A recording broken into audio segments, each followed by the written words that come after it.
What's up, film fans? Welcome back to what is almost certainly going to be the final film on this series, where we look at the works of Bruce Lee. And we've kind of saved maybe the kind of the most important or significant thing to last, you could argue, which is the final game of death.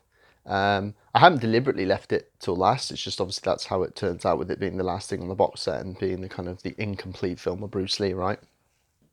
So the final game of death essentially functions as, or is, a 3 hour and 43-minute video essay, directed, narrated, majority written, produced by James Flower, especially for the hour video release.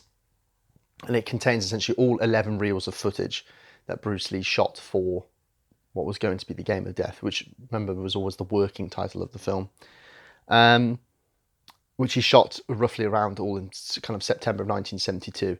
So Lee essentially took his entire, or most of the crew, after completing Way of the Dragon, to make Game of Death. And of course, he shot some of the final fight scenes before then interrupting that process to go to Hollywood and film Enter the Dragon. So of course, and then he died shortly before that premiere of that film. So he never, of course, completed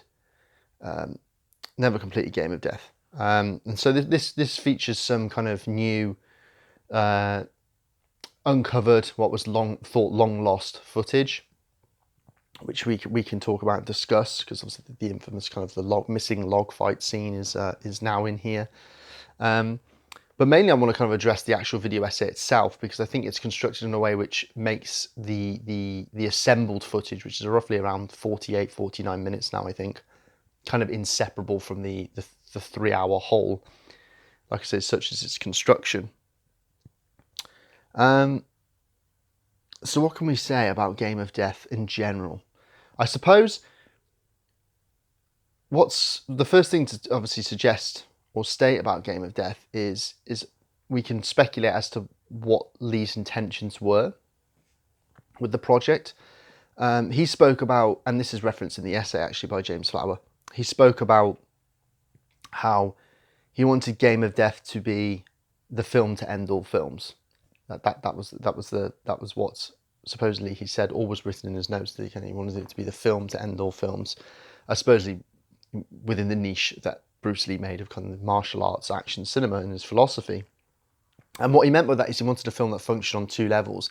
One that you could watch as entertainment for its own sake and just watch the story and enjoy the surface level, but also it has this deeper meaning on a kind of philosophical level and thematic level. And the two things work in tandem, but they don't hinder each other. In fact, they kind of enhance each other. And if you wanted to, the hidden meaning is there if you want to delve into that. But they never, like I said, they never interfere with each other, instead enhance each other. Which I think he already did to some degree on Way of the Dragon.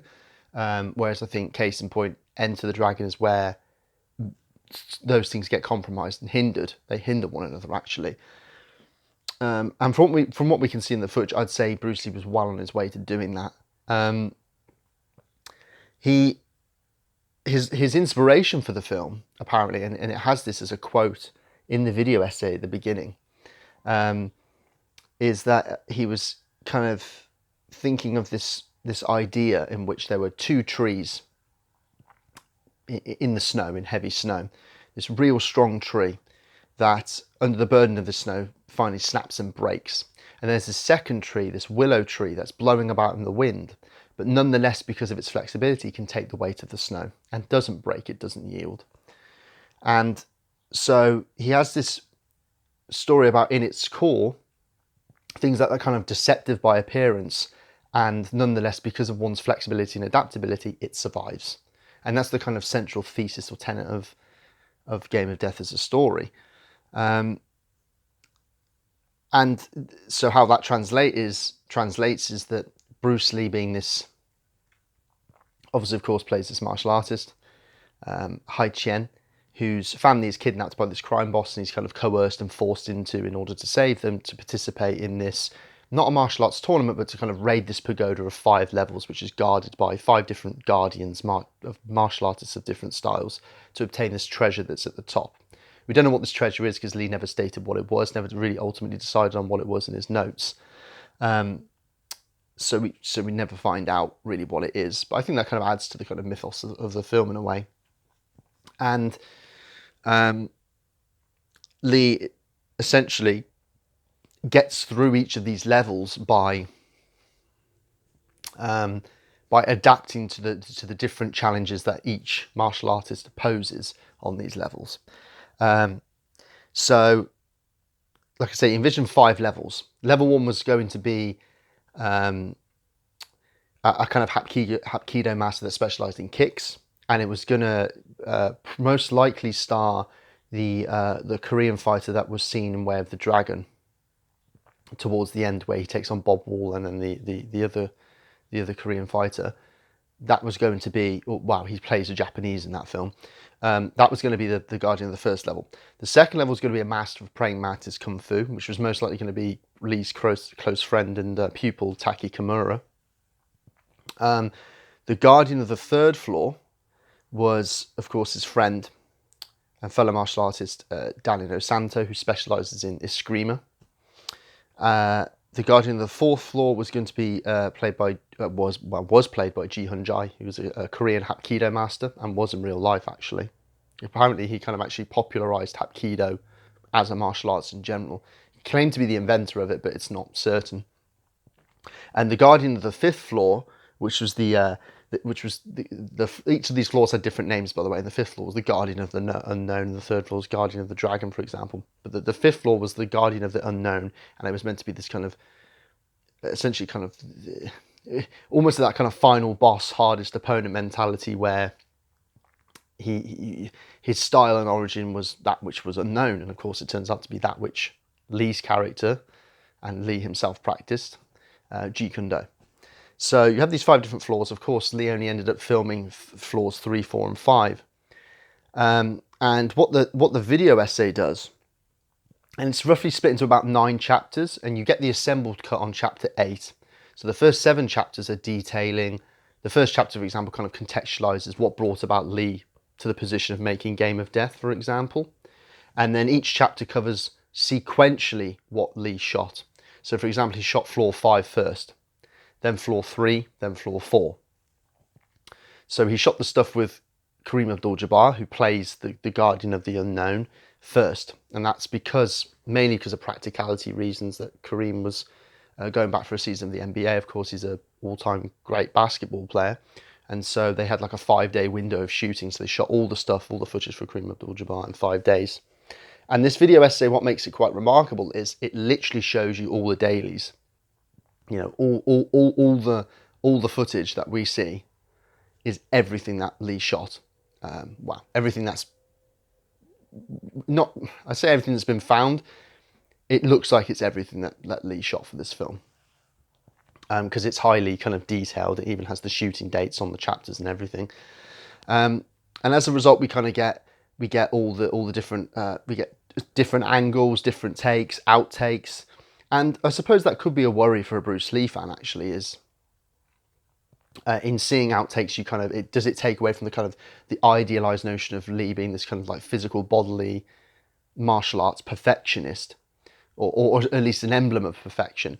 But actually, I think it actually enhances Lee as a figure of what we do see, of how hard it is to get this choreography right. That's not to say it comes across as over-rehearsed, because actually most of the stuff's done in like 4 or 5 takes. I think the longest take is Lee doing a nunchaku sequence to him, a shot of him doing nunchaku kind of moves to him with himself, as one of the scenes from the Daniel Santo fight. That takes about, I think it's either 9 or 11 takes.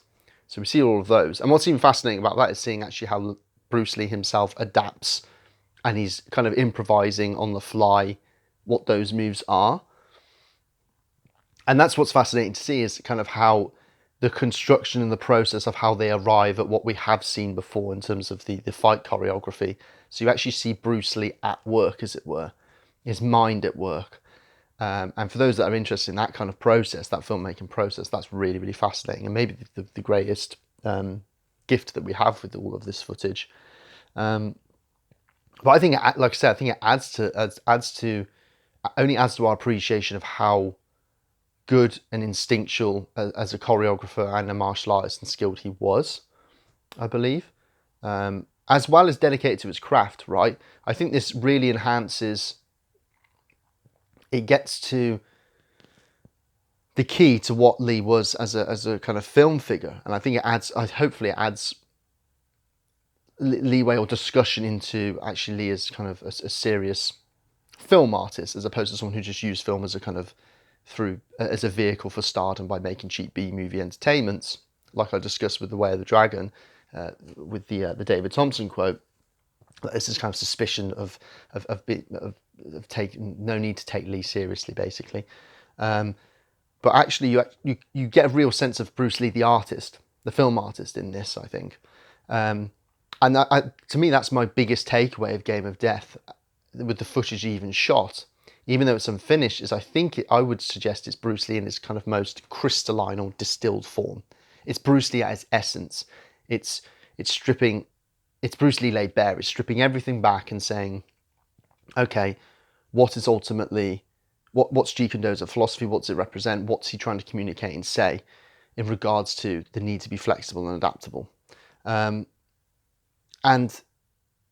it's that pure kind of essence that's put across here, the sense that it's not complicated as a story. You got, the majority of it would have been probably just the fight scenes of the 5 floors, and how does Bruce overcome these different challenges.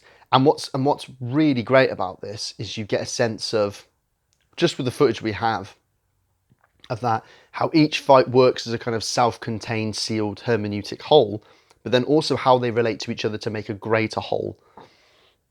And so it's like the sum of its parts, but you can watch it almost like each fight is its own totality and self-contained story, which is really, really fantastic.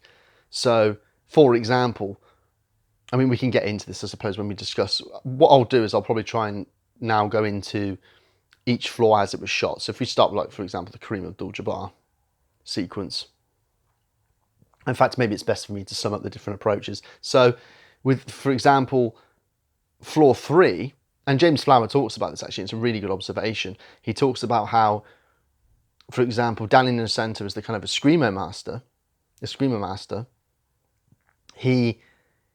He's made out to be very good with weaponry, and he can use his fists, but he's not good at doing both. And that's how Hai Chen, Bruce Lee's character, beats him, is that Bruce can use, he outwits him using the kind of the flexible bamboo stick, which is far more, it's a symbol of Hai Chen's flexibility and to adapt during the course of their battle. But also the weapon itself is more flexible, right? But that Bruce can kick and attack with his hands and feet whilst using it, whereas Danny Santos' character is incapable of doing that. He's either good doing one or the other. And that inability for him to kind of... So essentially the weapons, they don't become extensions but limitations to him, whereas for Bruce it's an extension, and that's how he overcomes him.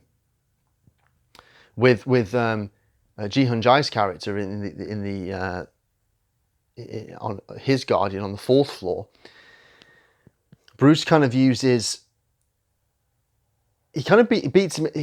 There's like almost like a reliance of his feints in there to get, because he's so stuck in physical form with the Hapkido. Bruce uses feints to bait him out of his form and then to beat him his own game in close calls and grappling, and then combines all those things to beat him, which is, again, it's telling a different story. And then with floor 5, which I think is like the most accomplished bit, which is with Kareem Abdul-Jabbar, he essentially, and what's fascinating about this is he builds to the final confrontation with Kareem Abdul-Jabbar, because what we have is that we know that Lee intended to intercut the 4th floor fight sequence with his accomplices going up and failing to beat Kareem Abdul-Jabbar, which makes him a kind of almost superhuman, supernatural presence. And Flower talks about this actually in regards to how Game of Death does periodically hint at notions of the supernatural or the superhuman.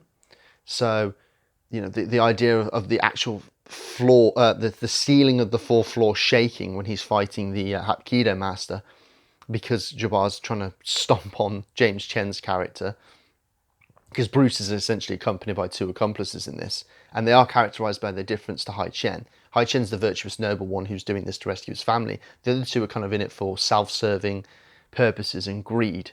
And one's naive, the other one's more cunning. James Chen's character kind of plays the cunning, the evil kind of capitalistic bad guy who uses the other accomplice to take all the beatings while he tries to kind of escalate the different floors without fighting them, essentially, just to get to the treasure for selfish means, which again functions in juxtaposition to Hai Chen's character, who's kind of noble and doing this for noble causes, which is to save his family.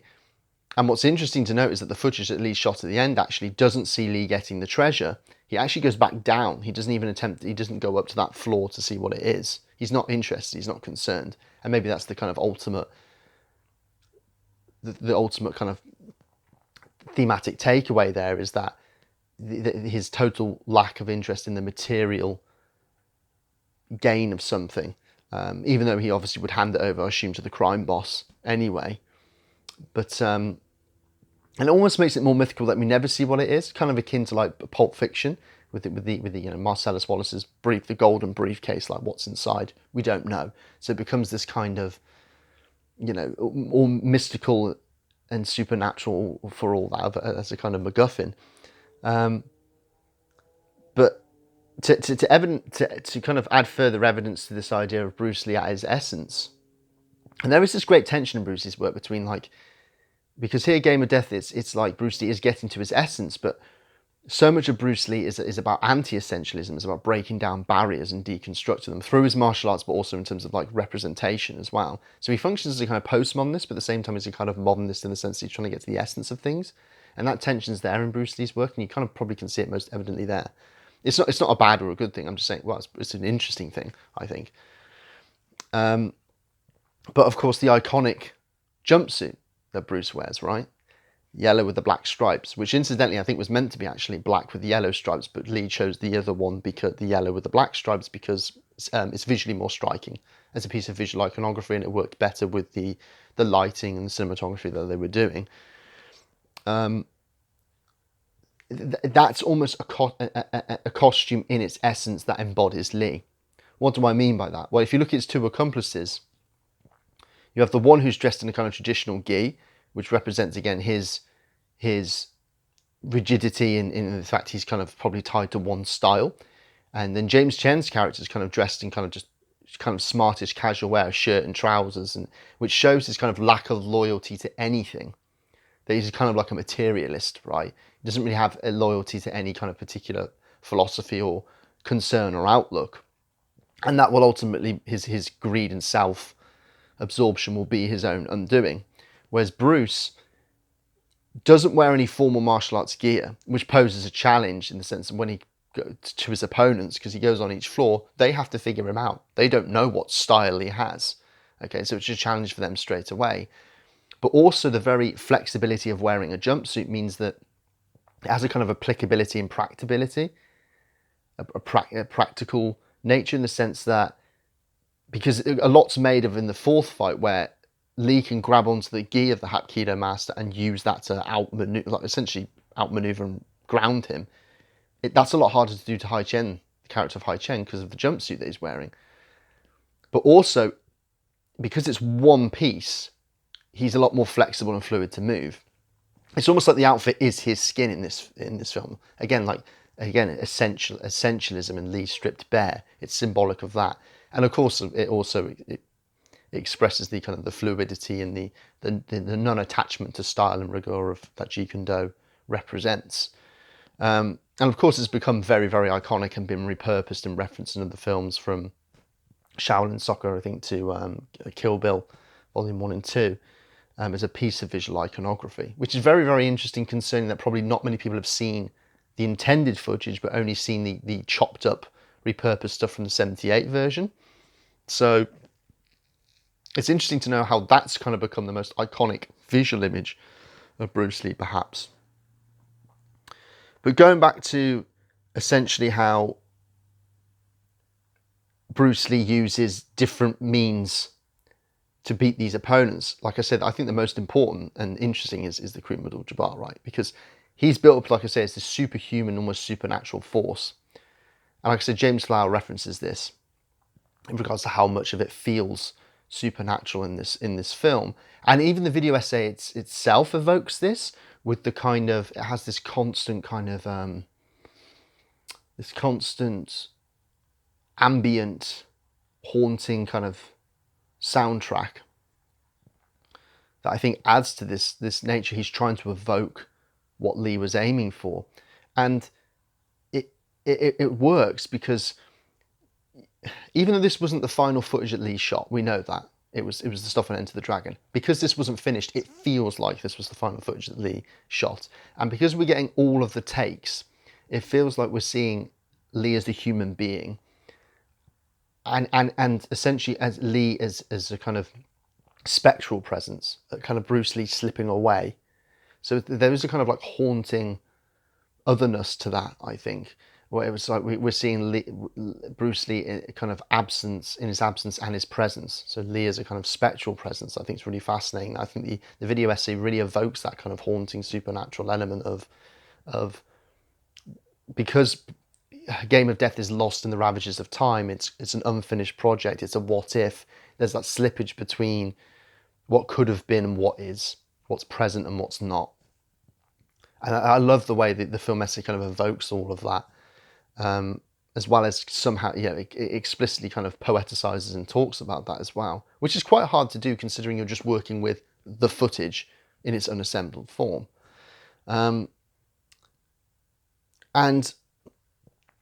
I think the Jabbar fight's so fascinating just because essentially what you have is this guy who's been built up as kind of unbeatable just by virtue of how he dispatches of the other two, and how he's defined by his difference to them. Right, you've got this 7'2", seemingly stronger African American guy who just looks so different to everyone else in the film, and seems to have this kind of almost like superhuman strength, but also again of unknown origin in terms of his martial arts. And if you look at him, he beats people almost by virtue of his difference in physical attributes, right? When he's got James Chen, for example, he uses, and this is what, again, Bruce Lee is a kind of visual narrative storyteller, very underrated.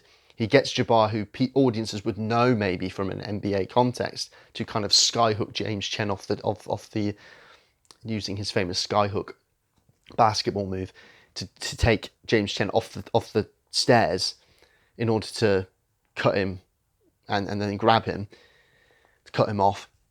It is great visual storytelling and intertextual referencing by Lee in a way. And when he holds James Chen's character up by the throat, his reach is so long that James Chen can't actually physically reach his face to stop him. So a lot is made of his physical attributes.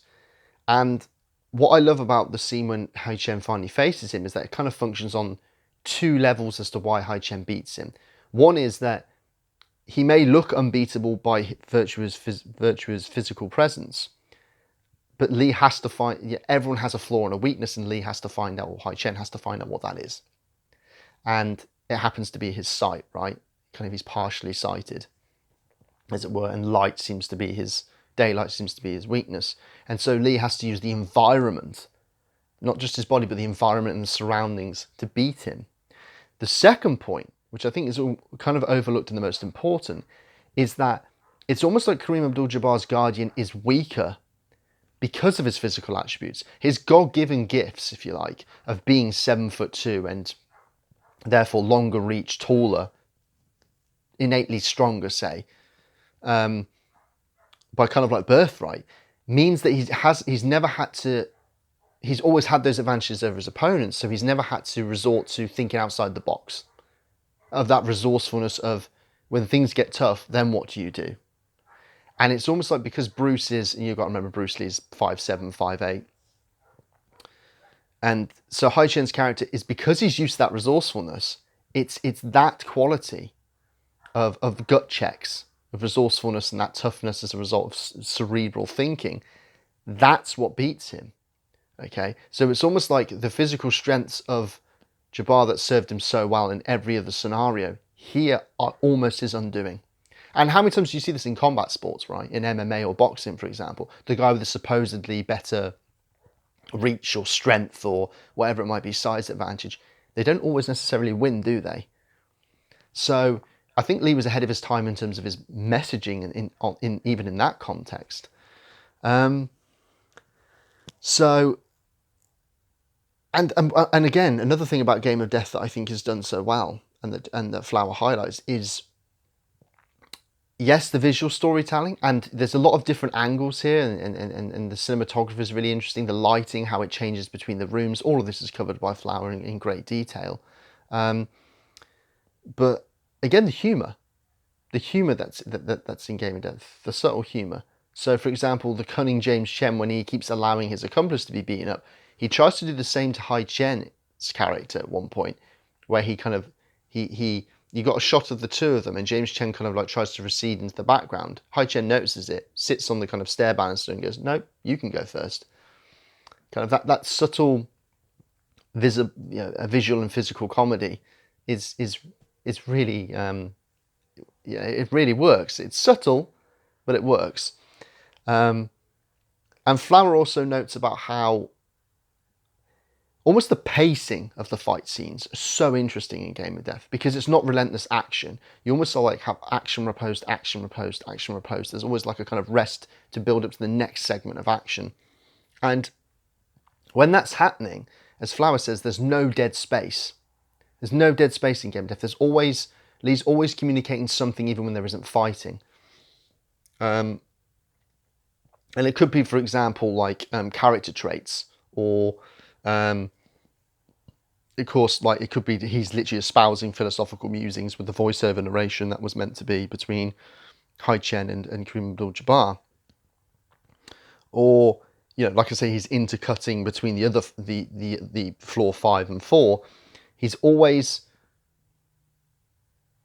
visually or non-verbally doing something to help tell us and couch the fight scenes in their own narrative, and communicate to the audience the personalities perhaps of these people.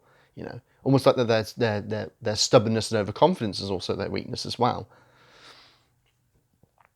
So all of this comes across and is communicated well in the video essay. And like I say, when you finally get to chapter 8 and you see it, yes, it's a 3 hours 43 minutes is a gargantuan runtime, and I watched this in 2 segments because it is a long time, but it's definitely worth sitting through all of that video essay before you get to it, because I think you finally appreciate it more. And they constructed a kind of prologue specifically for this that kind of helps, when you watch in isolation, just gives the kind of the plot and the story. And then you even get a kind of specially constructed kind of Golden Harvest 70s era kind of credit sequence, which is really authentic and it's fantastic. That helps as well. And then the whole video essay ends with a kind of epilogue that kind of sums up kind of Flower's general thoughts on what Game of Death represents and what it could have been. Some kind of philosophical musings there. And then you also have a couple of chapters of, like, because it's done in a kind of chronology of what Lee shot, of when he went to do Enter the Dragon, his untimely death, the kind of exploitation of that through Bruceploitation, but also kind of the tabloid sleaze that surrounded the speculation of his death, and some of the kind of like the superstition and the curses surrounding Game of Death. So you get all of this information as well. So it's a very kind of it feels weighty and substantial as an extra. It doesn't even feel like an extra. Like I say, that's why I've done a separate video for it. It feels like its own feature. And I think it really is a substantial piece. That sums up most of what I want to say about Game of Death. Really, I do think it is like, okay, it's what could have been, but I think based on what we've got, I think Lee was well on his way to maybe making his kind of masterpiece, really, especially in terms of like what he wanted to express. The rumours are apparently he wasn't that happy with the fight footage with Ji-hun Jai, and he was going to maybe reshoot for, but those are literally rumours. And when you see, because a lot of these are obviously setup shots and stuff, when you see so much of Lee smiling and having fun on this, and it seems like he's having a good time. Like I say, you get to really see an insight of kind of him as an individual almost, and his actual real personality come through. That kind of makes it, obviously gives it a little bit of a tragic dimension, but also it shows that he's really in his element here. And I think that's most of what I want to say about this. Really, I think everyone should see it. I think it's a vital bit. Of course, like I said, that the log fight sequence is included, which is essentially between the not the James Chen accomplice, but the other one. And he quickly he tries to use this massive log against Daniel Santos' character, who kind of just quickly disarms him with the two smaller screamer sticks. Essentially, it's not that long. It's probably about 30 seconds to a minute, the whole thing, but.